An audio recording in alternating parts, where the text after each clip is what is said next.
En méditant le dialogue entre Jésus et le jeune homme riche, nous avons pu saisir le contenu essentiel de la révélation de l'Ancien et du Nouveau Testament à propos de l'agir moral.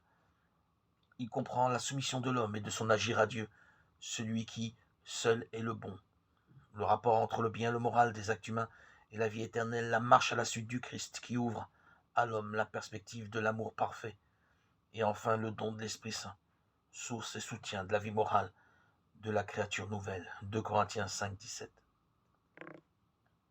Nous devons toujours, dans notre réflexion morale, tenir compte des paroles que Jésus a adressées au jeune homme riche. L'Écriture sainte, en effet, reste la source vive et féconde de la doctrine morale. Et bien sûr, l'Évangile est la source de toute vérité salutaire et de toute règle morale. Nous devons garder fidèlement ce qu'enseigne la parole de Dieu, non seulement sur les vérités à croire, mais encore sur l'agir moral, c'est-à-dire l'agir qui plaît à Dieu. 1 Timothée 4, 1. Assister de l'Esprit Saint qui nous conduit vers la vérité tout entière. Jean 16, 13. Nous ne devons cesser et jamais cesser de scruter le mystère du Verbe incarné dans lequel s'éclaire vraiment le mystère de l'homme.